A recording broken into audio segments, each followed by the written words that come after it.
ದೇವರನ್ನು ಎಲ್ಲಿ ಆರಾಧಿಸಬೇಕು?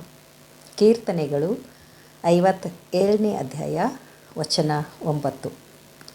ಕರ್ತನೇ, ಜನಾಂಗಗಳಲ್ಲಿ ನಿನ್ನನ್ನು ಸ್ತುತಿಸುವೆನು, ಸರ್ವ ದೇಶದವರೊಳಗೆ ನಿನ್ನನ್ನು ಕೊಂಡಾಡುವೆನು.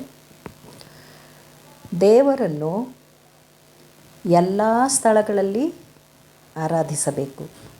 ಆತನ ಮಂದಿರದಲ್ಲಿ ಆರಾಧಿಸಬೇಕು, ಆತನ ಸಭೆಯಲ್ಲಿ ಆರಾಧಿಸಬೇಕು, ನೆರೆದ ಸಭೆಯಲ್ಲಿ ಆತನನ್ನು ಆರಾಧಿಸಬೇಕು, ಹಿರಿಯರ ಕೂಟಗಳಲ್ಲಿ ಆತನನ್ನು ಆರಾಧಿಸಬೇಕು, ಆತನ ಪರಿಶುದ್ಧ ಆಲಯದಲ್ಲಿ ಆರಾಧಿಸಬೇಕು, ಶಕ್ತಿ ಪ್ರದರ್ಶಕವಾದ ಆಕಾಶ ಮಂಡಲದಲ್ಲಿ ಆತನನ್ನು ಆರಾಧಿಸಬೇಕು, ದೇವರ ಅಂಗಳಗಳಲ್ಲಿ ಆತನನ್ನು ಆರಾಧಿಸಬೇಕು ಮತ್ತು ದೇವರ ಮಹಾಸಭೆಗಳಲ್ಲಿ ಜನರ ಮಧ್ಯದಲ್ಲಿ ಆತನನ್ನು ಆರಾಧಿಸಬೇಕು.